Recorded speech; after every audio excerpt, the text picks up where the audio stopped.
మొదటి 10 వచనాలు మార్చి చదువుకుందాం.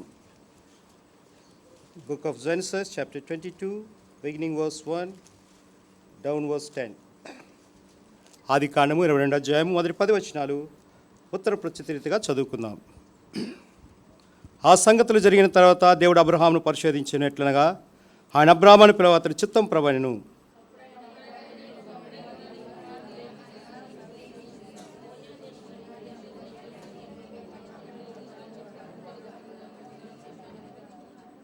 తెల్లవారైనప్పుడు అబ్రహాము లేచి తన గాడిద గంట కట్టుకొని తన పనివారితో తన కుమారునికును ఇస్సాకును వెంట పట్టుకుని దహన బలి కొరకు కట్టెలను చీల్చి లేచి తనతో చెప్పిన చోటికి వెళ్ళాను.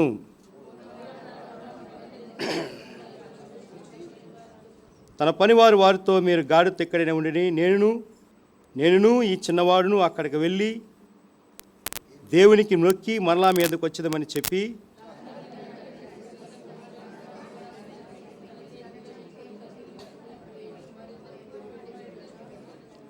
ఇస్సాకు తన తండ్రిని అబ్రాహాముతో నా తండ్రి అని పిలిచాను. అందుకు అతడు ఏమి నా కుమారుడు అనెను. అప్పుడు అతడు నిప్పులు కట్టెలు ఉన్నవి కానీ దహన బలికి గొర్రెపిల్ల ఏదని అడుగగా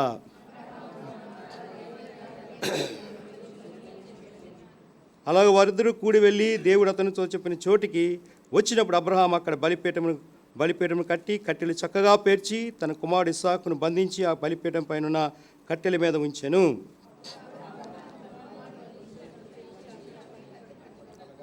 11వ వచనం కూడా చదువుదామండి. యెహోవా దూత పరలోకము నుండి అబ్రాహామును పిలిచినందుకు అతని చిత్తం ప్రబలెను. అప్పుడు ఆ చిన్నవానమే చేయకు, అతను ఏమీ చేయకము, నీకొక్కడిని కుమారుని నాకేమీ తెలియదు కనుక నువ్వు దేవుని భయపడు, ఎందుకుగా నాకు కనబడుచున్నదని చెప్పాను. ఇంకో మాట చదువుకుందాం. ఎఫెసీ పత్రిక book of Ephesians chapter 2 verse 8 reading all together. ఎఫెసీ పత్రిక 2వ అధ్యాయము 8వ వచనము అందరం కలిసి చదువుదాం. మీ భాగాన్ని మీరు స్పష్టంగా చదవాలని ప్రేమతో మనవి చేయుచున్నాను. ఎఫెసీ పత్రిక 2వ అధ్యాయము 8వ వచనం. మీరు విశ్వాసము ద్వారా కృపచేతనే రక్షింపబడి ఉన్నారు, ఇది మీ వలన కలిగింది కాదు, దేవుని వరమే. మరొకసారి చదవండి, గట్టిగా చదవండి. మీరు విశ్వాసము ద్వారా కృపచేతనే రక్షింపబడి ఉన్నారు, ఇది మీ వలన కలిగింది కాదు, దేవుని వరమే. ప్రార్థన చేసుకుందాం. ప్రేమగల తండ్రి, వందనాలు. ఈ మాటలు దీవించండి, మందరితో మాట్లాడండి, కృపచు భద్రపరచండి. ఆరాధన కొరకు సహాయకరంగా కొన్ని మాటలు మాకు దయచేయండి. సమయానుకూల పరిస్థితిని బట్టి నెరవేర్చండి, బలపరచండి, కృప చూపించండి, తోడునీడ దయచేయండి. మా సంతోషాన్ని పరిపూర్ణం చేయండి, సైతాన్ని సిక్కలిగించండి. వాక్యము, ప్రార్థన, సహవాసము, సన్నిధి నీ యొక్క ప్రవాతాన్ని, నీ యొక్క తోడు మా మధ్య ఉంచమని మనం చేసినాం. ఇంకా దూర ప్రాంతం నుండి వస్తున్న మా ప్రియులందరినీ కూడా క్షేమం తీసుకురండి, నీ మందిర ఆవరణంలోకి ఏర్పరచండి, బలపరచండి, నీ వాక్యంతో నింపి సహాయం చేస్తారని యేసు ప్రభువు ప్రశస్తమైన నామమున స్తుతించి ప్రార్థించి వేడుకున్నాము తండ్రి, ఆమేన్. మీ అందరికి వందనాలండి. Praise lord all of you. చెప్పండి. Okay, correct. మనం ఇప్పుడు చదువుకున్న దాంట్లో కొన్ని మాటలు చూసుకొని ఆరాధన సాయం చేసుకుందాం, ఆరాధన చేద్దాం. ఫస్ట్ థింగ్, ఆది కాండము, నిర్గమాకాండము, లేవియకాండము, సంఖ్యాకాండము, ద్వితీయోపదేశకాండము, ఈ 5 గ్రంథాలు మోషే గారు రాశారు. ఆది కాండము ఉత్పత్తి గ్రంథము, నిర్గమాకాండము దాటుట, మరణము జీవంలో దాటుట, లేవియకాండము ఎవరు సేవకులు చేయాలి, ఎవరు ఏ పని చేయాలి, ఎవరు ఏ పద్ధతి చేయాలి రాయబడింది. సంఖ్యాకాండము ఇశ్రాయేలు 12 గోత్రం లెక్కింపబడ్డాయి. ద్వితీయోపదేశకాండం మళ్ళా ఉపదేశించారు దేవుని యొక్క స్వాస్థ్యమైన ఇశ్రాయేలుకి. నిర్గమాకాండముదే ద్వితీయోపదేశకాండం కనిపిస్తుంది అనమాట, అలా రాయబడింది అనమాట. మళ్ళీ చెప్తాను. ఆది కాండం అంటే ద బిగినింగ్ ఆఫ్ చాప్టర్ అంటే ఉత్పత్తి గ్రంథము, అంటే ప్రొడక్టేషన్. ఇందులోని 7 వ్యక్తులు ఆది కాండంలో కనిపిస్తారు. నిర్గమాకాండం చూస్తే మోషేని దేవుడు ఏర్పరచుకున్నాడు, దాటుట. యోహాను సువార్త 5:24 వచ్చునని నా మాట విని నన్ను పంపినవాని విశ్వాసం ఇచ్చేవాడు నిత్యజీవం గలవాడు, వాడు తీర్పులోనికి రాక మరణంలో జీవంలో దాటి మీతో నిశ్చయముగా చెప్తున్నాడు రాయబడింది. దాటాలి. మనం దేవుని యొక్క వచ్చినప్పుడు దాటుట అనుభవం కలిగి ఉండాలి. తర్వాత లేవీకాండం రాగానే ఇశ్రాయేలు వారి యొక్క ప్రత్యక్షత చూస్తే మనం అందరం కూడా ఆత్మీయమైన యాజకులము, పర్సనల్ ప్రీస్ట్స్ అనమాట. కానీ అక్కడ ఎవరు చేయాలి? ప్రధాన యాజకుడు తన ధర్మము చేయాలి, యాజకుడు తన ధర్మము చేయాలి, లేవీలు తన ధర్మం చేయాలి. ఎక్కడో అన్యులు ఉండేవారు, ఊరు వెలపటి ఉండేవారు. అలాంటి వారిని దేవుడు ఏం చేశాడని, తెర నడవిరికి తిరిగిపోయిన తర్వాత, చిరిగిపోయిన తర్వాత కొత్త నిబంధనని ప్రభు మనల్ని యాజకులుగా చేశాడు. అది లేవీకాండం. సంఖ్యాకాండం అంటే ఇశ్రాయేలు 12 గోత్రముల వారు వారి గోత్రం ప్రకారము దేవుని స్తుతించడానికి వచ్చారు, దేవుని ఆరాధించడానికి వచ్చారు, దేవుని మహింపరచడానికి వచ్చారు, దేవుని గణపరచడానికి వచ్చారు, దేవుని యొక్క వాక్యం ప్రచురించడానికి వచ్చారు. అంటే మళ్ళీ రాయబడింది అన్నట్టు వారిని లెక్కించారనమాట. లెక్కించే ఇప్పుడు మనకు కూడా జనాభా సంఖ్య 11వ సంవత్సరంలోని 2011 సంవత్సరం జనాభా లెక్కలు 10 సంవత్సరాలకు ఒకసారికి రివ్యూ అవుతుంటుంది.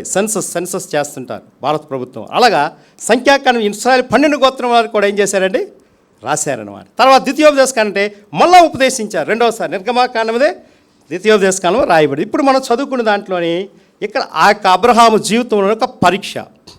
ఆరాధనకు వచ్చిన మనకు కూడా ఏంటండి, ప్రభుకి ఇచ్చేది ఆరాధన, ప్రభుని ప్రేమించేది ఆరాధన, ప్రభుని మహింపరిచేది ఆరాధన, ప్రభు యొక్క స్వాస్యం గణపరిచేది ఆరాధన. ఆరాధన అంటే దేవునితో మాట్లాడేది. అడగడాని వేరే, ప్రార్థన వేరే, కృతజ్ఞత వేరే, అర్పణ వేరే, మనవి వేరే, అన్నీ వేరే. కానీ ఆరాధన అంటే పర్సనల్గా ఇచ్చేది. మన ఫెలోషిప్లో ప్రత్యేక రీతిగా దేవుని సేవకుడు భక్సింగ్ గారికి ఇచ్చిన దర్శనం చూస్తే వ్యక్తిగతంగా సంఘంలో ఆరాధన చేయాలి. సహోదరుడు సహోదరి, నీకు ఇచ్చిన గొప్ప రక్షణ బట్టి, నీకు ఇచ్చిన గొప్ప మహిమను బట్టి, నీకు ఇచ్చిన గొప్ప స్వాస్యం బట్టి, నిన్ను పరలోక రాజ్యం వారసుడిగా చేసినందుకు జీవగ్రంథంలో నీ పేరు రాయబడింది కాబట్టి నువ్వు ఆరాధన చేయాలి. అది ఆరాధన అంటే. అందుకే ఆరాధన వ్యక్తిగత రక్షణ పొందిన వారు కంపల్సరిగా ఆరాధన చేయాలి. అది గొప్ప ఉద్దేశం. వ్యక్తిగత నువ్వు రక్షణ పొందావంటే, నువ్వు మారు మనసు పొందావంటే కంపల్సరిగా ప్రభు నీ హృదయంలో ఉన్నాడు కాబట్టి నువ్వు ఆరాధన చేయాలి. అది దేవుని యొక్క ఏర్పాటు అనమాట. తర్వాత చూస్తే రెండవది ఏంటంటే, ఆరాధనకు వచ్చి నీవేం చేయాలని సిద్ధపడాలి. ప్రిపరేషన్, సిద్ధపడాలి. బండికి వెళ్తున్నామంటే సిద్ధపడతాం, బస్కి వెళ్తున్నామంటే సిద్ధపడుతున్నాం, విమానంకి వెళ్తున్నామంటే సిద్ధపడతాం, ఏరోప్లేన్కి వెళ్తున్నామంటే సిద్ధపడతాం, ఓడ మీద వెళ్తున్నామంటే సిద్ధపడతాం. ప్రభు మందిరంకి వస్తే అశ్రద్ధ ఉంటుందన్నమాట. ఏం చేయాలి? బీ ప్రిపరేషన్ అంటే సిద్ధపడాలి. ఆరాధనకు వచ్చిన ప్రభా ఎవరితో నాతో మాట్లాడతావు, నీ యొక్క వాక్శక్తి ఏంటి, నీ ప్రార్థనా శక్తి ఏంటి, నీ శక్తి ఏంటి, నీ మహిమ ఏంటి, దేవుడు నాతో మాట్లాడి చూపిస్తాడు. అది ఆరాధన అంటే. తర్వాత ఆరాధన అంటే 4 అక్షరాలు ఉన్నాయి. ఆరాధన, ఈ 4 అక్షరాల్లోని చాలా మహిమను చూపిస్తానమాట. ఆ అంటే అల్ఫా ఒమేగా అనే దేవుడిగా ఉన్నాడు. రా అంటే రాజులకు రాజు, ప్రభులకు ప్రభు దేవుడిగా ఉన్నాడు. దా అంటే ధనవంతుడైన దేవుడిగా ఉన్నాడు. నా అంటే నమస్కరింపడిన దేవుడిగా ఉన్నాడు. కాబట్టి ఆరాధన చేయాలన్నమాట. చూసారా, అల్ఫా ఒమేగా అనే దేవుడిగా ఉన్నాడు, రాజులకు రాజుగా దేవుడిగా ఉన్నాడు, ధనవంతుడైన దేవుడిగా ఉన్నాడు, నమస్కరింపడిన దేవుడిగా ఉన్నాడు. కాబట్టి ఆరాధన చేయాలి. కాబట్టి ఆరాధనకు వచ్చి నీవు ఈ 4 అనుభవాలు కలిగి ఉన్నాడు. ఆయన అల్ఫా ఒమేగా అనే దేవుడిగా ఎల్లప్పుడూ కూడా తోడు నీడ చేసి బలపరిచి దేవుడిగా ఉన్నాడు. ఆయన రాజుల రాజుగా ప్రభు, the king of kings and lord of లార్డ్గా ఉన్నాడనమాట. ఓ రోజులే పెద్ద సమిట్ జరుగుతుంది అమెరికా సంయుక్త రాష్ట్రాలు. 1970వ సంవత్సరంలో డాక్టర్ బిల్లీ గ్రాహం గారిని అమెరికన్ ప్రెసిడెంట్గా ఎన్నుకోవడానికి పిలిచారనమాట. పెద్ద సేవకులందరూ వెళ్ళారు, వైట్ హౌస్ నుండి చాలామంది వెళ్ళారు. అప్పుడు ఆయన అన్నాడు, అప్పుడు ఏం చెప్పాడంటే బిల్లీ గ్రాహం గారు, అయ్యా నేను అమెరికా ప్రెసిడెంట్ అయితే ఈ దేశానికే ఉంటాను, నార్త్ అమెరికా, సౌత్ అమెరికా, కేరళలోనికే ఉంటాను, కానీ నేను ప్రపంచంలోనే నేను సేవకుని, నేను అమెరికా అధ్యక్షుడిగా ఉండను అన్నాడు అనమాట. ఎందుకండి ఉండను అన్నారంటే, ఆయన రాజు, ఆయన కుమారుడు రాజులకు రాజు, ప్రభులకు ప్రభు, ఆయన సేవకుని కాబట్టి ప్రపంచమంతా నేను వెళ్తానని చెప్పాడు అనమాట. అంటే అర్థం ఏంటి తెలుసా? నువ్వు ఆరాధన చేస్తే నీ జీవితం ద్వారా ప్రభు కొరకు అంగీకారం ఉండాలని రాయబడింది అనమాట. అది మీ జీవితం ద్వారా ప్రభు కొరకు అంగీకారం ఉండాలంటే ప్రభుని ఏం చెల్లించాలని ఆరాధన. ఇప్పుడు మనం చదువుకున్న దాంట్లోని అబ్రహాముకు పరీక్ష ఉందన్నమాట. చదవండి, 12వ అధ్యాయం 1వ వచనం చదవండి. ఆది కాండము 12వ అధ్యాయం 1వ వచనం చదవండి. మాట కనిపిస్తుంది. Genesis chapter 12 verse 1 and 2. యెహోవా నీవు లేచి నీ దేశం నుండి, నీ బంధువుల ఎద్దు నుండి, నీ తండ్రి ఇంటి నుండి బయలుదేరి నేను నీకు చూపించే దేశం వెళ్ళుము, నిన్ను గొప్ప జనముగా చేసి నేను నిన్ను ఆశీర్వదించాను, నీ నామమును ఏం చేస్తాడని గొప్ప చేస్తాడు. సరే, నువ్వు లేచి నీ దేశం నుండి, నీ బంధువుల ఎద్దు నుండి, నీ తండ్రి ఇంటి నుండి బయలుదేరి నేను నీకు చూపించే దేశం. అబ్రహాము ఒక విగ్రహారాధికుడు, హారాన్లోని బొమ్మలు అమ్ముకునేవాడు వాళ్ళ నాన్నగారు తెరహు. అలాంటి ఆయన దేవుడు ఏర్పరచుకున్నాడు. ఎలా ఏర్పరచుకున్నాడు? గెటప్ అయితే లేగాలి, తర్వాత ఏంటండి, నీ దేశం విడవాలి, నీ బంధువులు విడవాలి, నీ తండ్రి ఇంటిని విడవాలి, నువ్వు అన్నీ విడవాలి, నేను నీకు చూపించే దేశానికి వెళ్ళాలి, నేను నీకు చూపించే దేశానికి వెళ్ళాలని చెప్పగానే అబ్రహాం ఏం చేశాడండి? లోబడ్డాడు. ఇప్పుడు మనకైతే జీపీఆర్ఎస్ మ్యాప్ వచ్చింది. ఎక్కడ ఏ ప్రదేశంలో ఎలాగున్నాయో కూడా వాతావరణ ప్రయారిటీస్ కూడా చెప్పేస్తుంది. అప్పుడు ఆ కాలంలో ఏం లేదు. గూగుల్ సర్చింగ్ మ్యాప్ వచ్చింది. ఇప్పుడు ప్రతి హ్యాండ్రాయిడ్ సెల్లో వచ్చింది అనమాట. అప్పుడు అలా లేదనమాట.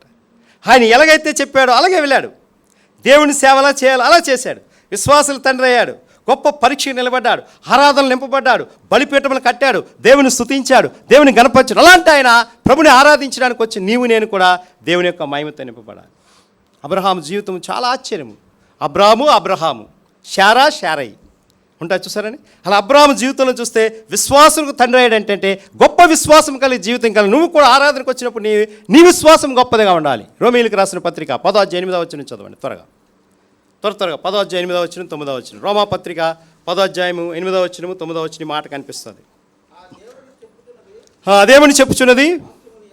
వాక్యము నీ యొద్దను నీ నోటను నీ హృదయంలో ఉన్నది, అది మేము ప్రకటించు విశ్వాస వాక్యమే. తర్వాత అదేమనగా యేసు ప్రభువుని నీ నోటి తప్పుకొని దేవుడి వృత్తిలో లేపు నేను విశ్వసించిన ఎలా నువ్వు రక్షింపబడతావు. విశ్వాస వాక్యము అంటే అర్థం ఏంటండి? విశ్వసించే వాక్యం అబ్రహాము కలిగి ఉన్నాడు కాబట్టి ఆరాధన చేశాడు. అది విశ్వాస వాక్యం అంటే అర్థం ఏంటి తెలుసా? Faithful word. ఇంగ్లీష్ బైబిల్ ఉంటుంది. ఫెయిత్ఫుల్ వర్డ్ అంటే విశ్వాస వాక్యం అంటే అబ్రహాం అయితే ఏమి చేశాడో, ఏమి కలిగి ఉన్నాడో, ఏమి గ్రహించుకున్నాడో, ఏ పరిస్థితి చేశాడో అలాగా ఆ వాక్కులు పలికాడు అనమాట. అబ్రహాములు అంతా గొప్ప స్వారూప్యం కలిగి ఉన్నాడు. చూసారు ప్రియమైన స్నేహితులారా, ప్రియమైన సోదరి ప్రియమైన సంగమా, మన జీవితంలో కూడా మనం ఆరాధనకు వస్తున్నాం. ఎందుకు వస్తున్నావు? ఎందుకు ఎప్పుడు ఎక్కడేసిన పంటలు అక్కడే, నేను కుక్కలాగా ఉన్నాను ప్రభా, నేను పందిలాగా ఉన్నాను ప్రభా, నా బతుకు మారలేదు ప్రభా, ఎప్పుడు ఈ పాటే పాడకండి. చూడండి, ఒక ఆవిడ అంటుంది ప్రభా నేను ఇలాగే జీవిస్తాను ప్రభా అంటే కుదరదు. ఒక బ్రదర్ అంటే ఇలాగే అంటే ఆరాధన అంటే ఏంటండి? ఒక నూతనత్వం రావాలి, ఒక నూతన విధానం రావాలి, ఒక నూతన ప్రత్యక్షత రావాలి, ఒక నూతన నడవడి రావాలి, ఒక నూతన అనుభవం రావాలి. The newness with worship. Others like A worship of the lord. అంటే ఒక నూతనత్వం నీలో వచ్చిందంటే ఎందుకు ఆరాధన వాక్యంగా ఆరాధన చేయొద్దు అంటారు తెలుసండి? ఈ వాక్యం ఉండబట్టే నీ హృదయంలో పనిచేస్తుంది కాబట్టి నువ్వు ఆరాధన చేస్తావు అనమాట. ఎక్కడేసిన గొంగలు అక్కడే ఉంటే ఏ టేప్ రికార్డులోని ఇప్పుడు చూస్తే ఈ సీడీఆర్ క్యాసెట్లు వచ్చినట్టు అలాగా ఎక్కడేసినట్టు అలాగే కంఠోపాడంగా పాడేస్తున్నారు ఆరాధన. అది కాదు. అబ్రహాము జీవితంలో చూస్తే విశ్వాస వాక్యము, ఫెయిత్ఫుల్ వర్డ్స్, విశ్వాస వాక్యం ఉన్నాడు కాబట్టి దేవుని స్తుతించాడు. చూడండి 22 అధ్యాయము మొదటి వచనం చదవండి. మొదటి వచనం వాళ్ళ 17 అధ్యాయం మొదటి వచనం చదవండి. అప్పుడు 22 అధ్యాయంకి వద్దాం. 17 అధ్యాయం మొదటి వచనం చదవండి. అబ్రాము 99 ఏండ్ల వాడై ఇతనికి యెహోవా అతని ప్రత్యక్షమై నేను సర్వశక్తి గల దేవుడును నా సన్నిధిలో నడుచుచు నిందారైతుడే నేను సర్వశక్తి గల దేవుడు నా సన్నిధిలో నిందారైతుడే జీవించాలంటే అబ్రహాం జీవితం చూడండి ఎలాగున్నాడు చూసారా? 99 ఏండ్లు 100 సంవత్సరాల ఏళ్ళలోని దేవుడు ఇస్సాకుని ఇవ్వబోతున్నాడు. 17 అధ్యాయంకి వచ్చేసరికి వాళ్ళు చూస్తే 15 అధ్యాయం మమ్రే వృక్షం దగ్గర చూస్తే గొప్ప ఆశ్చర్యంగా అనిపిస్తుంది. ఇవన్నీ చూపించడానికి సమయం లేదు. 3 దేవదూతలు వస్తారు, మంచి పాతిథ్యం చేస్తారు. నేనే తెస్తాను పరిగెడతారు. దేవత వచ్చే సంవత్సరాలు ఏటికల్లా మంచి మోపూడ పెడతాడని శారమ్మ గారు చెప్పగానే శారమ్మ ఏం చేసింది? నవ్వింది. నాకు స్త్రీధర్మం నిలిచిపోయి నాకు పిల్లల పుడతారనుకున్న సమయంలోని శారమ్మ గారు నవ్వితే దేవుడు అద్భుతం చేస్తాడు, దేవుడు ఆశ్చర్యం చేస్తాడు, దేవుడు మహత్కార్యం చేస్తాడు, దేవుడు సూచక్రియ చేస్తాడు. అలాంటి సమయంలోని దేవుడు ఇస్సాకునిచ్చాడంటే ఇస్సాకంటే నవ్వు. అబ్రహాం అంటే విశ్వాసం తండ్రి, శార అంటే రాజకుమార్తె పుత్రిక, అలా రాయబడింది అన్నాడు బైబిల్ గ్రంథంలో. అలాంటి ఇస్సాకుని దేవుడు ఏం చేస్తాడంటే లేక కొడుకుని కన్నా. చూడండి మన జీవితంలో కూడా చాలా కాలం తర్వాత పెళ్ళి అయితే పిల్లలు కలకపోతే పిల్లలకంటే ఎంత గారాబం చేస్తామండి పిల్లల్ని. గారాబం చేస్తారు. దేవుడు అడుగుతాడు, రే జాగ్రత్త, మీ అబ్బాయిని నేను అడుగుతున్నాను, మీ అమ్మాయిని నేను అడుగుతున్నాను. మనం ఏమంటాం? దేవుడు లేక ఇచ్చాడండి, వెంటనే తీసేసుకుంటాడా? అసలు ఏంటండి దేవుడు ఎంత స్వార్థపోడా, దేవుడు ఇలాంటి వాడు అంటారు. కానీ అబ్రహాముకు ఒక పరీక్ష వచ్చింది. అది 22 అధ్యాయం. From trouble to trusting, from questioning to quietness, from worry to worship, that worship of the lord. అంటే క్వశ్చనింగ్ వచ్చింది. ఏ అబ్రహాం జాగ్రత్త, నీకు లేకుండా కొడుకుని నాకు ఇవ్వాలనగానే అందరూ గాబరైపోయారు. తెలుసా? శారమ్మ గారి చెప్పకుండా వచ్చాడనమాట అబ్రహాం గారు. చెప్పితే అక్కాలకి కానీ చెప్పాడు. అక్కాలు ఏం చేస్తారండి చెప్పండి? అక్కాలు ఏం చేస్తారు? వెంటనే అక్క ఏమవుతుంది? చాలా ఏడుస్తుంది కదండి. ఓ బిడ్డకు బాగులేదంటేనే తల్లి ఎంతో ఏడుస్తుంది కదా.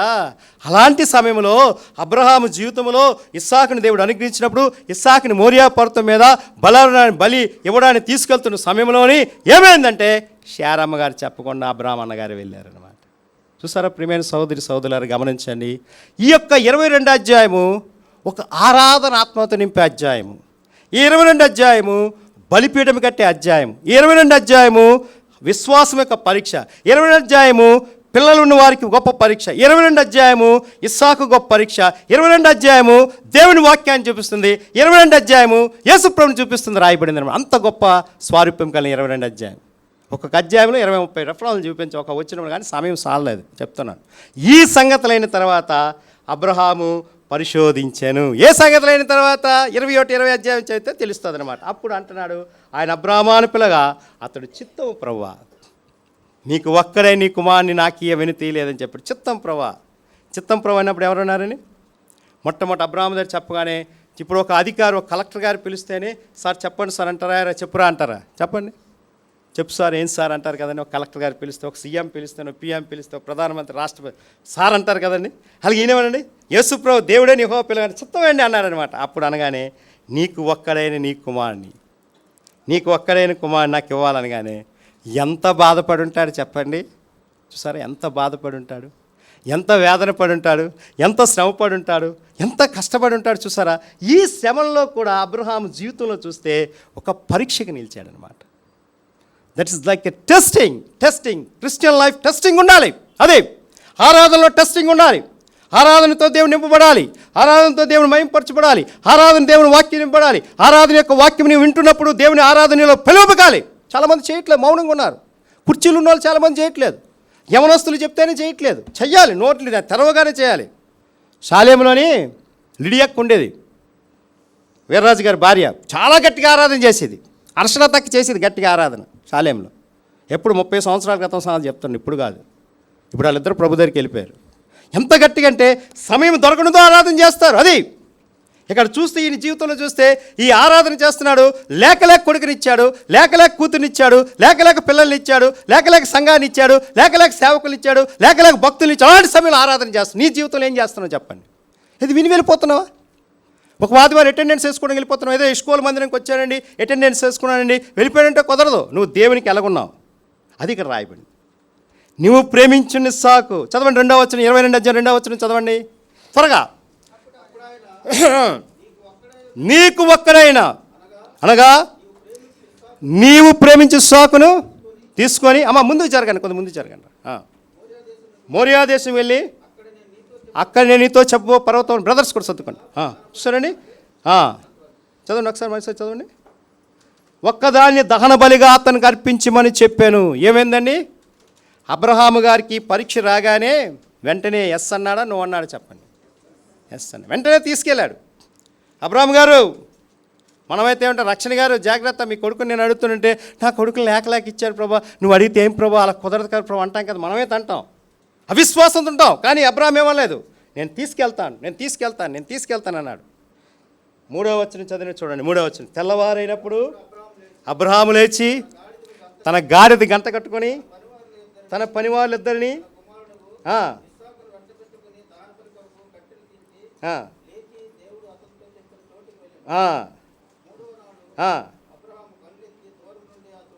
చూచి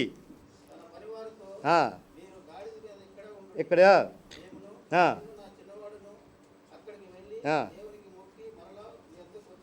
చూసారు, ఇక్కడ చాలండి. చూసారండి, దహన బలి కొరకు ఏమన్నారండి? పనివారు గంటద కట్టారు, దహన బలి కొరకు కట్టెలున్నాయి. దేవుడు చెప్పిన చోటుకి వెళ్ళారు. మోరియా పర్వతం ఒక ప్రదేశంలో తీసుకెళ్లారు. అక్కడ కన్నులెత్తి చూడగానే ఆ ప్రదేశం అంతా చూసిన తర్వాత వెళ్ళి వచ్చేదమా వస్తానన్నాడు చెప్పండి. వచ్చేదమంటే ప్లూరల్ వర్డ్, వస్తానంటే సింగులర్ వర్డ్. వచ్చేదమంటే ఎంత విశ్వాసం చూసారా? ఇస్సాకు కంపల్సరీగా అబ్రహాముతో వస్తాడని నిరీక్షణ కలిగి ఉన్నాడనమాట. అది బైబిల్ కాలేజ్ లెక్చరర్స్ చెప్తారు ఈ మాట. ఈ బైబిల్ కాలేజ్ లెక్చరర్స్ ఏమంటారు తెలుసండి?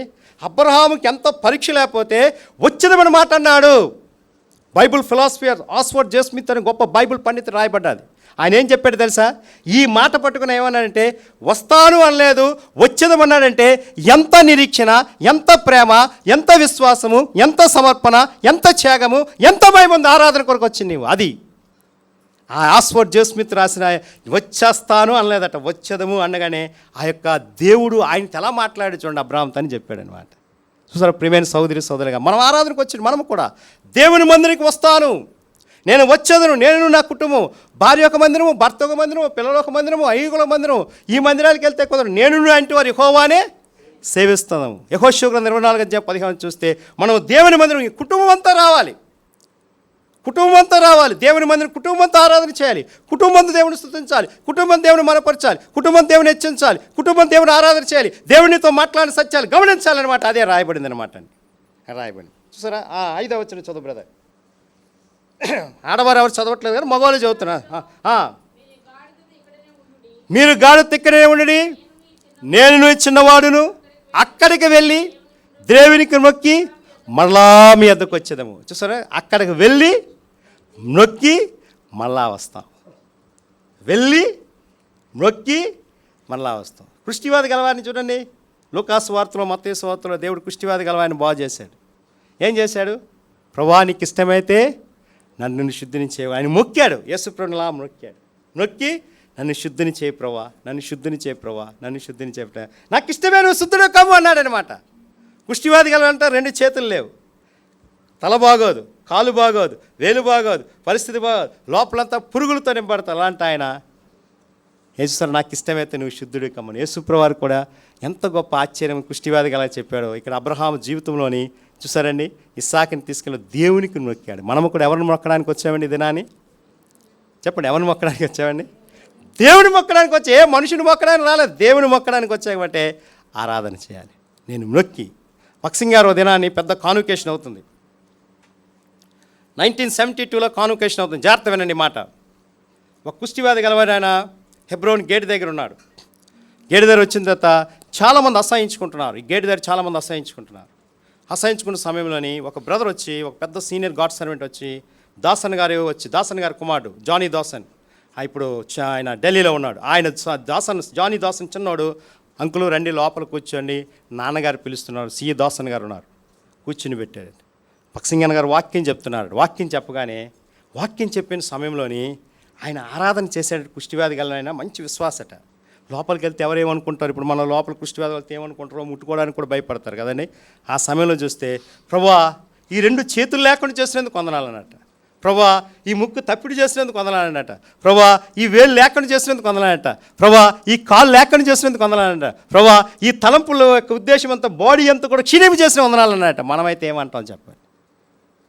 What about your life and my life? నీ జీవితం నా జీవితం ఎలాగుంది చెప్పండి? ప్రభు ఇవి లేకుండా చేసినందుకు అన్నాడండి. అందరూ గాబరైపోయాడు, కాంగ్రిగేషన్ అంతా గాబరైపోయింది, ఎబ్రోన్ అంతా గాబరైపోయిందట.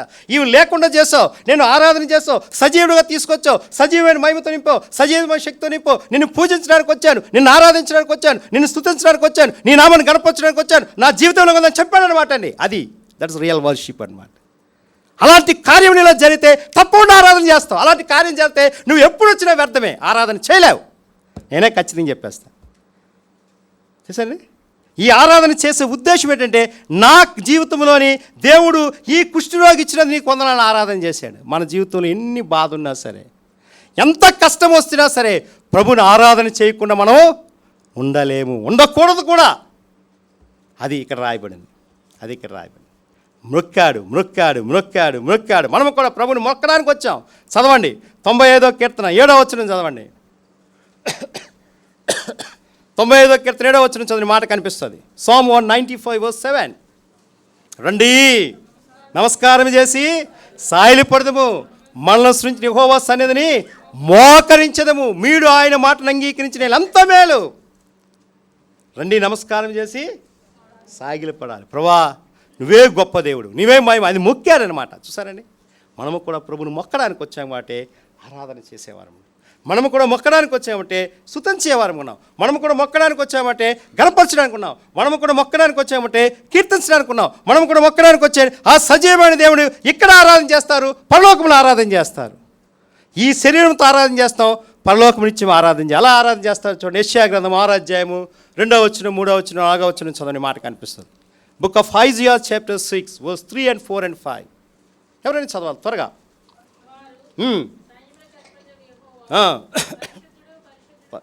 పరిశుద్ధుడు పరిశుద్ధుడు పరిశుద్ధుడు, సర్వలోకమైన మహిమతో నింపడినదని గొప్ప స్వరముతో గాన ప్రతిగానము చేస్తున్నారు.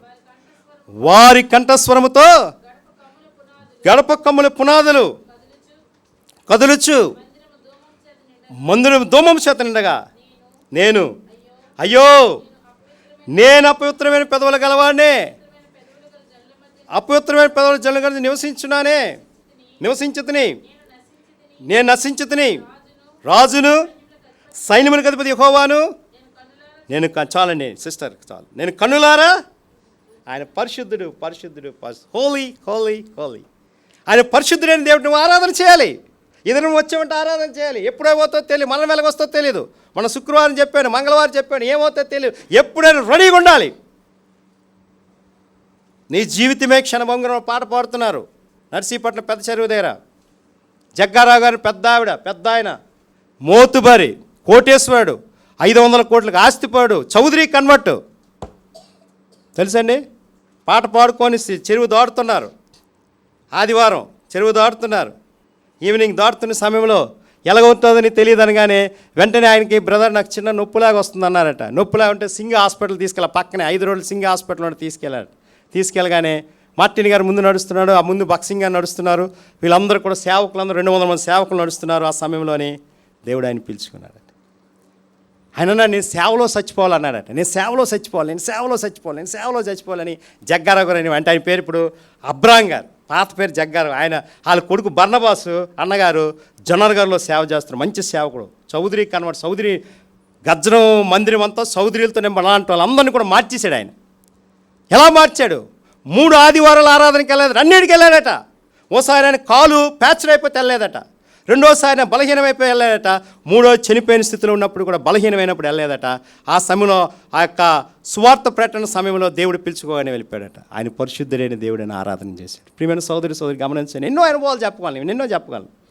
ఆయన పరిశుద్ధుడైన దేవుడిని కనపరిచాడు. ఇక్కడ చూస్తే అబ్రహాము జీవితంలో కూడా ఆయన పరిశుద్ధుడైన దేవుడిని కనపరిచాడు. నీ జీవితంలో నువ్వు శరీరంతున్నప్పుడు, నువ్వు దేవుని యొక్క వాక్యం వింటున్నప్పుడు నువ్వు పరిశుద్ధుడిగా జీవిస్తున్నావా? చెప్పు సహోదరుడా, నువ్వు పరిశుద్ధంగా జీవిస్తున్నావా? నీ తలంపుల్లో, నీ ఉద్దేశంలో, నీ మాటల్లో, నీ తలదేశంలో, ఈ పరిస్థితుల్లో ఏదో రొటీన్ లైఫ్గా వెళ్ళిపోకండి. కొట్టుకెళ్ళిపోవద్దు. గుడ్డోడు కొట్టుకెళ్ళిపోకండి. దేవుడు చెప్పిన మాట తూచా తప్ప. అలాంటి సమయంలో ఇక్కడ అంటున్నాడు చూడండి, 22 అధ్యాయం చూడండి, 8వ వచనం చదవండి. 8, 9 వచ్చిన అబ్రహాం, ఆదికాండం 22 అధ్యాయము 8వ వచనము 9వ వచనం చదివి మాట కనిపిస్తుంది. అబ్రహాము, నా కుమారుడా, దేవుడే దహన బలికి గొర్రె పిల్లను చూసుకొనని చెప్పాను. చూసారండి, ముందు చదవండి, 7వ వచనం చదవండి సిస్టర్. ఈ మాట చాలా గొప్ప. చూడండి అమ్మ, ముందు చదువుకోండి బ్రదర్స్ ముందు చదువుకోండి. అమ్మ ముందు చదువుకోండి, కొంచెం ముందు చదువుకోండి సిస్టర్స్, కొంచెం ముందు చదువుకోండి దయచేసి ప్లీజ్. ఇంక వెనకాల వస్తారు, మీరు ముందు చదువుకుంటే వెనకాల ఉన్నారు కూర్చుంటారు. అది కొద్దిగా ప్లీజ్ ఏమనుకోండి, ముందు చదువుకోండి. చదవండి సిస్టర్. 7వ వచనం. ఇస్సాకు తన తండ్రి అబ్రహాముతో నా తండ్రి అని పిలిచాను. అందుకతడు ఏమి నా కుమారుడా అనెను. అప్పుడు అతడు నిప్పును కట్టెలు ఉన్నావు కానీ దహన బలి కొరకు గొర్రెపిల్ల ఏదని అడిగాడు. సరే, నిప్పులు ఉన్నాయి, కట్టెలు ఉన్నాయి, వేర్ ఇస్ ద ల్యాంప్? గొర్రెపిల్ల ఏది? నిప్పులు ఉన్నాయి, కట్టెలు ఉన్నాయి, అన్నీ ఉన్నాయి, దహన బలి ఎవరు? కొడుకే తీసుకొస్తున్నాడు, కొడుకునే పట్టుకొస్తున్నాడు. ఇప్పుడు వైపౌలు గారు ఉన్నారు, జాగ్రత్త గమనించండి. ఇది ఒక ఎలస్టేషియా. పౌలు గారు నన్ను చంపడానికి తీసుకెళ్తున్నాడు. నిప్పు పట్టుకున్నాను, కట్టెలు పట్టుకున్నాను, అన్నీ పట్టుకున్నాను. నాన్నగారు, పౌలు అన్నగారు, నాన్నగారు, నిప్పులున్నాయి నాన్నగారు, కట్టెలున్నాయి నాన్నగారు, అన్నీ ఉన్నాయి నాన్నగారు, గొర్రెపిల్ల ఎవరిని వధిస్తారు నాన్నగారు అంటే ఆయనకి తెలుసు. ఒరే నువ్వే సస్తున్నావరని అర్థం. తెలుసా? ఆయనకి తెలుసు నువ్వు చచ్చిపోతున్నావని అర్థం. కానీ దేవుడే చూసుకుంటాడు. యెహోవా ఈరే, దేవుడే చూసుకుంటాడు. అబ్రహాము జీవితంలో అలాగే జరిగింది. కట్టెలున్నాయి, నిప్పులున్నాయి, అన్నీ ఉన్నాయి, అన్నీ పేర్చాడు, చక్కగా పేర్చాడు, రమ్యంగా పేర్చాడు, అందంగా పేర్చాడు. కానీ గొర్రెపిల్ల ఎక్కడి నుండి వస్తుందని కనిపెట్టాడు. సార్, ఇది గొప్ప పరీక్ష. ఇది that is like A greatest worship in the lord. గొప్ప ఆరాధికుడిగా ఉన్నాడు ఇస్సాకు. అది అబ్రహాము కూడా గొప్ప ఆరాధికుడు ఉన్నాడు కాబట్టి ఈ మాటలో రాయబడింది అనమాట. ఆ సమయంలో చూస్తే ఏంటి గొప్ప ఆశ్చర్యం ఏంటని తెలుసండి, నాయన అబ్రామా, నాయన ఇస్సాకు, నాయన ఒరే నిన్నే నేను చంపుతున్నాను రా. హృదయంలో ఎంత బాధపడి ఉంటారు చెప్పండి, హృదయంలో ఎంత వేదన పడి ఉంటారు చెప్పండి, హృదయంలో ఎంత కష్టపడి ఉంటారు చెప్పండి, హృదయంలో ఏమి తలంపగలిగినాడు చెప్పండి, ఏమి ఆరాధన చేస్తాడు చెప్పండి. ఆ పరీక్షలో కూడా నిలిచాడండి. అది ఆరాధన అంటే అండి, అదండి ఆరాధన అంటే.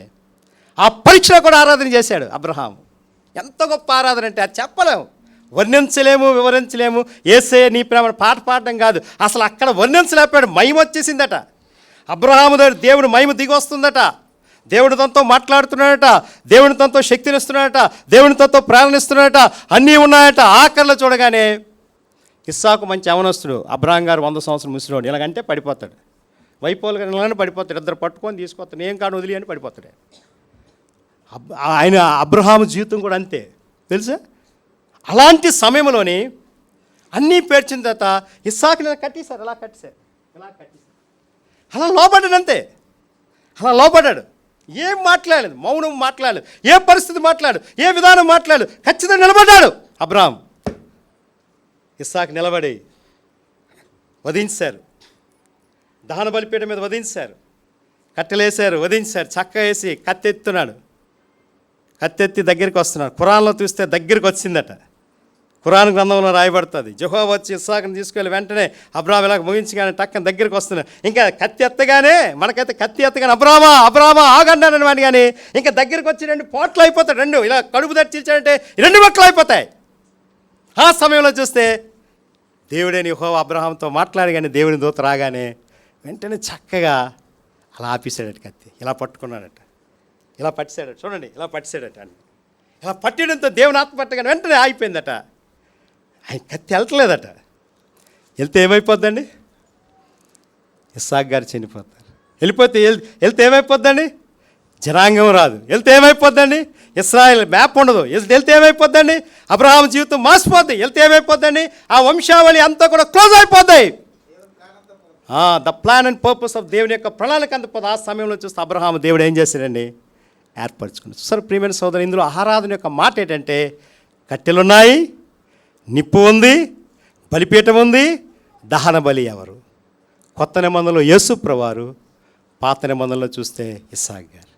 కొత్త నిబంధనలో యేసు ప్రభువారు. అందుకే యేసు ప్రభులో క్రీస్తు, ఇస్సాకులో దాగిన క్రీస్తుని చూపిస్తాను చూడండి. ఇస్సాకు అయితే లోబడ్డాడు, యేసు ప్రభు కూడా లోబడ్డాడు. ఇస్సాకు అయితే తండ్రి మాట అన్నాడు, యేసు ప్రభు కూడా మరియా యోసేపులు మాట్లాడినాడు. ఇస్సాకు అయితే దేవుని ఆత్మతో నింపబడ్డాడు, యేసు ప్రభు కూడా దేవుని ఆత్మ. ఇస్సాకు అయితే కట్టెలు పట్టుకున్నాడు, యేసు ప్రభు అయితే పరలోక కట్టెను సిలువ మనం పొందాడు. ఇస్సాకు అయితే అగ్గి పట్టుకున్నాడు, యేసు ప్రభు అయితే దేవుని వాక్యాన్ని ప్రచురించాడు. ఇస్సాకు అయితే దేవుని శక్తిని చూపించాడు, యేసు ప్రభు అయితే 33 సంవత్సరాలు తెమనరత్నం కార్చినప్పుడు శక్తివంతమైన వాక్యాన్ని చూపించాడు. ఇస్సాకు అయితే ప్రభు మాట అన్నాడు, ఇస్సాకు అయితే తండ్రి మాట అన్నాడు, యేసు ప్రభు కూడా తండ్రి మాట. ఇస్సాకు అయితే లోబడ్డాడు, యేసు ప్రభు కూడా లోబడ్డాడు. ఇస్సాకు అయితే వధింపబడ్డాడు కానీ చనిపోలేదు, కానీ యేసు ప్రభు అయితే వధింపబడి చనిపోయాడు. That's like a difference between the Isaac and Jesus. That's like a wonderful thing. అది ఆరాధన అంటే. చూడండి, చివరిగా మాట చూపి ముగించేస్తాను. చదవండి, 12వ వచనం చదవండి, 13వ వచనం చదవండి, 13వ వచనం చదవండి, 12, 13, 14 చదవండి. అయిపోయింది. అప్పుడు ఆయన, ఆ చిన్నవాని మీద చేయవేయకము, అతనేమీ చేయకము, నీకు ఒక్కడైనా నీ కుమారుని నాకీ వెనుతీయలేదు కనుక నీవు దేవుని భయపడేవాడని ఇందువల్ల నాకు కనబడుతుందని చెప్పాను. సో నీవు దేవుని భయపడేవాడు, ఇందువల్ల నాకు కనబడుతుందయ్యా. ఈ చోటుకు యెహోవా చూసుకోండు. దేవుడే చూసుకుంటాడు. కొన్ని సమయాల్లో మనకి ఏమీ లేని పరిస్థితిలో, ఎంత కష్టమైన పరిస్థితిలో దేవుడే చూసుకుంటాడు. చిన్నప్పుడు మా చిన్నతనంలో మా అమ్మగారు ఒక ఆదివారము దేవుని మందిరానికి వెళ్ళలేదు. అభిషేకం టైంలో మా అమ్మగారి పేరు ఎస్తేరమ్మగారు. ఎస్తేరక్క ఎందుకు రాలేదు అభిషేకం అన్న? ఏం చేసేవాడు తెలుసా? ఇప్పుడంటే సేవకులు ఎవరు వెళ్ళట్లేదు, కానీ విశ్వాసులు పెద్దలు పరిచారాలు వెళ్ళట్లేదు, కానీ ఆ దినాల్లోని ఇన్ని వేల మందిలో ఐడెంటిఫై చేసేవారు. ఎవరు రాలేదు, ఎవరు వచ్చారు, ఎవరు రాలేదు, ఎవరు వచ్చారు, ఎవరు రాలేదు వచ్చారు. ఆ రోజు మా అమ్మగారి జ్వరం వస్తే ఆదివారం వెళ్ళకపోతే ఉదయానికల్లా అభిషేకం అన్నగారు మా ఇంటికి వచ్చారు. సంజీవ కోణం ఇంటికి వచ్చారు, కొండ మీద ఇంటికి వచ్చారు. వచ్చి ప్రార్థన చేశారు. అక్క నువ్వు జ్వరమైనా పర్లేదు, మందిరంకి వచ్చి చచ్చిపోక్క అన్నాడు అనమాట. మందిరంకి వచ్చి చనిపోక్క అంటే మా అమ్మగారు గాబర అయిపోయిందట. ఇప్పుడు మా నాన్నగారు ఒక్కోసారి మాకు చెప్తుంటాడు. అప్పుడప్పుడు నేను కొన్ని విషయాలు అడుగుతుంటే ఆయన చెప్తుంటాడు. అప్పుడు మేము చిన్నపిల్లలం. అప్పుడు చూస్తే నువ్వు మందిరంకి వచ్చి చనిపోక, నువ్వు మందిరంకి వస్తే ఆశీర్వాదం, నీ జ్వరం పోతుందక్క, దగ్గు పోతుందక్క, అన్నీ పోతాయక్క, నువ్వు మందిరం రానదనమాట. ఒక ఆదివారం నువ్వు మిస్ అవ్వకూడదక్క, మిస్ అయిపోతే ఎంత వేదన పడతావో తెలుసాక అన్న. ఇప్పుడు ఎవరండి మందిరం రాకపోతే ఎవరు అడగట్లేదు, మీ ఇష్టమండి. నా ఇంటి దగ్గర నా ఇష్టం, నీ ఇంటి దగ్గర నీ ఇష్టం, దేవుని ఇంట్లో దేవుని ఇష్టం. అడగకూడదు, బాధపడకూడదు, వేదన పడకూడదు, శ్రమ పడకూడదు, దుఃఖపడకూడదు, పరలోకం వెళ్ళిపోతారా? ఎవరు వెళ్ళరు. అడిగేవారు ఉండాలి. ఆ దినాల్లోని అడిగేవారు, సేవకులను వెళ్ళిపోయేవారు. వెంటనే ఆయన వెళ్ళగానే ఎంతో వేదన పడి అప్పుడు నేను మందిరం వదిలేదు కాదు మా అమ్మగారట. అంటే చచ్చిపోయినంతవరకు కూడా మందిరంకి వెళ్ళిందంట. చచ్చిపోయిన తర్వాత కూడా ఆయన ఆరాధన చేశారు. గోధు దగ్గర మా నాన్నగారిని ఫ్యూనరాల్ జరుగుతున్నప్పుడు ఆరాధన చేయించారు. ఎవరు? డేవిడ్ రాజు గారు, BHP జనరల్ మేనేజర్ గారు చేయించాడు. తెలుసా? చేస్తే ఈయన ఏడలేదు. మా నాన్నగారు ఏడుస్తారేమో మేము చూసాను చిన్నపిల్లలు. ఏమి ఏడలేదు, ధైర్యంగా ఉన్నాడు. ఉంటే ఉంటాను, పోతే పోతాను, దేవుని కొరకు జీవిస్తాను. అందుకే 90 సంవత్సరాలు వచ్చాయని. అది ఆరాధన. That is like worship. ఆరాధన కార్యం చేస్తారు. మన హెబ్రోన్ ఫెలోషిప్లోని ప్రతి కార్యానికి ఎందుకు ఆరాధన చేస్తారు తెలుసా? దేవుడికి చేసిన మేలుని బట్టి, దేవుడు చేసిన నీ ఉపకారాన్ని బట్టి, దేవుడు చేసిన నీ సంతోషాన్ని బట్టి, దేవుడు చేసిన నీ ఆనందాన్ని బట్టి, దేవుడు చేసిన మహిమను బట్టి నువ్వు చూపించాలని నువ్వు ఆరాధన చేయాలి. అది ఆరాధన అంటే. సరేనే ఆరాధన నువ్వు దేవుని కొరకు ఇనిసంపుకుని యెహోవా ఈరే, యెహోవా చూసుకుంటాడు, యెహోవా చూసుకుంటాడు, యెహోవా చూసుకుంటాడు. తన జీవితంలో దేవుని మహింపొచ్చిన అబ్రహాము రీతిగా ఆ విధంగా చూసుకోవాలి మన జీవితంలో. అందుకే దేవుని శక్తి నీ మీద అమోఘం వస్తా. చదవండి మొదటి దినవృత్తాంతాల గ్రంథము 16 అధ్యాయం 29వ వచనం చదవండి. మొదటి దినవృత్తాంతాల గ్రంథము 16 అధ్యాయం 29వ వచనం చదవండి. ఫస్ట్ క్రానికల్ తగిన మహిమను ఆయనకు చెల్లించుడి, నైవేద్యములు చేతపుచ్చుకొని ఆయన సన్నిధికి రండి, పరిశుద్ధ అలంకరములకు ఆభరణములు ధరించుకొని ఏం చేయాలండి?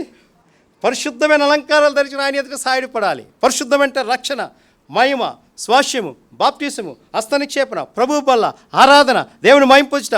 పరిశుద్ధమైన ప్రభువుని చూచే ధన్యత ఇస్తున్నాడు. కాబట్టి ఈ శరీరంతో మన రక్త మాంసాలు వెళ్ళదు, కానీ పరలోకంలో ఆ మహిమా శరీరంతో చూస్తామని నిరీక్షణ ఉంది. కాబట్టి అందుకే ప్రభుని ఆరాధన చేయాలి. ఇంకో మాట చూపిస్తాను. యోహాను సువార్త 4:24 వచనం చదవండి.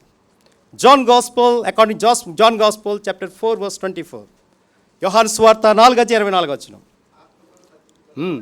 దేవుడు ఆత్మ కనుక ఆయన ఆరాధించేవారు ఆత్మతోనూ సత్యముతోనూ ఆరాధన చేయాలి. అలా చేయాలని దేవుడు ఆత్మ కనుక ఆరాధించేవారని ఆత్మతో సత్యముతో ఆరాధన చేయాలి. మన జీవితంలో ఆత్మగల దేవుడు, శక్తిగల దేవుడు, మహిమగల దేవుడు, బుద్ధివాక్యం, జ్ఞానవాక్యం అనే వాక్యాలు పనిచేస్తాయి. నువ్వు ఏమి చేయాలో దేవునికి తెలుసు, ఏ ఉద్దేశం ఉందో దేవునికి తెలుసు, ఏమి చిత్తం ఉందో దేవునికి తెలుసు, ఏ పరిస్థితి ఉందో దేవునికి అన్నీ తెలుసు దేవునికి. అలాంటి సమయంలో దేవునితో మాట్లాడతాడనమాట. అది దేవుడు ఆత్మను ఆరాధించే వాళ్ళు ఎలా ఉంటారండి? ఆత్మతోనూ సత్యముతోనూ ఆరాధన చేస్తారు. చదవండి ఫిలిప్పీలు రాసిన పత్రిక 3:2 చదవండి. Philippians chapter 3:2-3. ఫిలిప్పీ పత్రిక 3:2 చదవండి.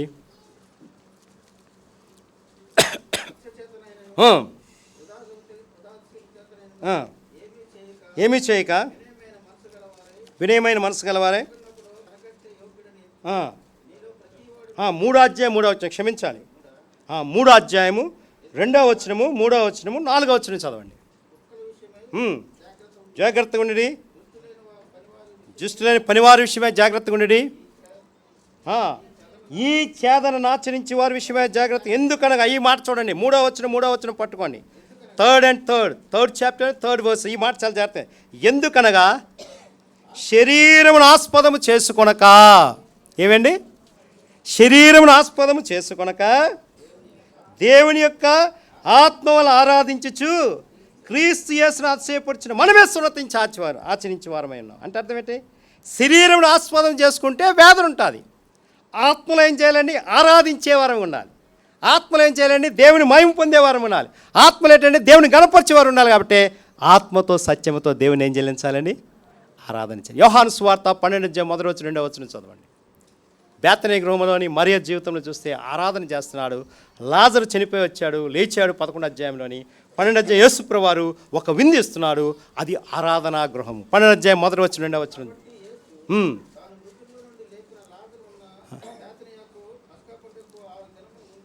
ముందుగా వచ్చాను. అక్కడ వారు ఆయనకు విందు చేసిరి. మాతో ఉపచారం చేశాను, ఆయనతో కూడా భోజనమైన కూర్చుని. 12వ అధ్యాయం 1 చదవండి బ్రదర్. అదే కదా? 12వ అధ్యాయం 1 చూస్తే ఆ యొక్క అత్తరు వాసనతో నింపిన తర్వాత లాజరు ఎలాగున్నాడండి? గవిని పెద్దలతో ఆయన యేసు ప్రభు దగ్గరికి వచ్చి ఆరాధన చేయాలి. 3వ వచనం చదవండి. 12వ అధ్యాయం 3వ వచనం చదవండి. అప్పుడు ఆయన ఇదండి ఈ మాట, మరియ మిక్కిలి విలువగల అచ్చ జటామాంసిని అత్తరు పట్టుకొని సేరున్నెత్తి తీసుకొని యేసు పాదమును పూసి తన తల వెంట్రుకలతో ఆయన పాదము తీర్చాను. ఇల్లు అత్తర వాసనతో నువ్వు ఆరాధన చేస్తే ఏముండాలండి? అత్తర వాసన అంటే దేవుని మహిమతో ఉండాలి. నువ్వు ఆరాధన చేస్తే ఏముండాలండి? దేవుని శక్తి ఉండాలి. నువ్వు ఆరాధన చేస్తే ఏముండాలండి? దేవుని త్యాగం ఉండాలి. నువ్వు ఆరాధన చేస్తే ఏముండాలండి? దేవుని ఐక్యత ఉండాలి. అలాంటిది యేసు ప్రభువారి జీవితంలో ఆ యొక్క అత్తరు పూయడానికి ఆ మరియ రాగానే జటామాంస అత్తరు పూస్తే ఆ ఇల్లంతా వాసన వచ్చింది. కాబట్టి మన జీవితంలో ఆరాధన చేస్తే ఫ్రాగ్నెన్స్ రావాలి. That's like a fragrance in the worship of the lord. చూడండి ఎఫెసీ పత్రిక 5వ అధ్యాయం 2వ వచనం చదవండి. Ephesians chapter 5:2. ఎఫెసీ పత్రిక 5వ అధ్యాయం 2వ వచనం మాట కనిపిస్తుంది. ప్రియులారా, క్రీస్తు మిమ్మల్ని ప్రేమించి పరిమళ వాసన ఉంటకు తను తాను ఏం చేశాడండి? అర్పణముగాను బలిగాను అర్పగించుకున్నారు. అర్పణముగాను బలిగాను ఎవరు అర్పగించుకున్నారండి? క్రీస్తు మన కొరకు అర్పగించుకున్నాడు కాబట్టి ఆ బలియాగము ద్వారా దేవుని మనం ఏం చెల్లించాలండి? ఆరాధన చేయాలి. ఆ బలియాగము ద్వారా దేవుని మనం ఏం చెల్లించాలండి? స్తుతులు చెల్లించాలి. ఆ బలియాగము ద్వారా ఏమని చెల్లించాలండి? గణపరచాలి. ఆ బలియాగము ద్వారా ఏమని చెల్లించాలండి? కీర్తించాలి. ఆ బలియాగము ద్వారా ఏమని చెల్లించాలండి? దేవుని యోగ్యత కలిగి ఆ బలియాగము ద్వారా ఏం చేయాలంటే నీ కొరకు కార్చిన అమూల్యమైన రక్తము, భర్త భార్య కొరకు కార్చలేదు, భార్య భర్త కొరకు కార్చలేదు, పిల్లల తల్లిదండ్రుల కొరకు కార్చలేదు, రక్తమే ఇవ్వలేదు. అలాంటి రక్తం యేసుప్రభు ఇచ్చాడు. ఏ మనుషుడు ఇవ్వలేని ప్రాణము యేసుప్రభు ఇచ్చాడు కాబట్టి ఆ ప్రాణమయుడైన ప్రభుని ఏం చెల్లించాలని? గణపరచాలి. యేసుప్రభు ప్రాణదాత. 5 దానాలు ఉన్నాయి: భూదానము, గోదానము, వస్త్రదానము, ఏంటంటే అన్ని దానాల కన్నా ప్రాణదానము. ఈ 4 దానాలు ఎవరైనా చేస్తారు, కానీ 5వ దానం ఎవరు చేయలేదు. యేసుప్రభు అక్కడే చేశాడు. ప్రపంచ చరిత్రలో చూస్తే యేసుప్రభు AD 70 సంఘం ఏర్పడిని చూస్తే, ఫస్ట్ సెంచరీని చూసినా ఏ మానవుడు ఎప్పుడు కూడా ప్రాణదానము చేయలేదు, కానీ యేసుప్రభు అక్కడే చేశాడు. అది ప్రాణదానం అంటే. ఆ ప్రాణదానము కొరకు యేసుప్రభు కల్వరి శిలాయమైపోయాడు. నీ కొరకు నా కొరకు రక్తం కార్చి, ఈ చేతిలో 13 దెబ్బలు, ఈ చేతిలో 13 దెబ్బలు, వీపై 13 దెబ్బలు. యేసుప్రభు శరీరం నాగర్చాల వద్ద ఉండబడింది. మన అతిక్రమ క్రియలు బట్టి అతను గాయపరచబడి, మన దోషం బట్టి నలుగొట్టబడను, మన సమాధానమైన శిక్ష అతని మీద పొందను, అతను పొందిన దెబ్బలు స్వస్థత వస్తున్న రీతిగా ఆ గొప్ప రక్షణ ఇవ్వడానికే దేవుడు బలి అయిపోయాడు. కాబట్టి that's like a great worship of the lord. ఆ ఆరాధికుని మనం ఏం చెల్లించాలని? ఆరాధన చేయాలి. అందుకే మీరు విశ్వాసము ద్వారా కృపచేతనే రక్షింపబడి ఉన్నారు. ఇది మీ వల్ల కలిగింది కాదు, దేవుని వరమే. ద గిఫ్ట్ ఆఫ్ గాడ్, దేవుని వరము. కాబట్టి మనం ఏం చెల్లించాలండి? ఆరాధన చేయాలి. అందుకే his birth is wonderful, his living is wonderful, his death is wonderful, his resurrection is wonderful, his coming is wonderful, your worship also wonderful.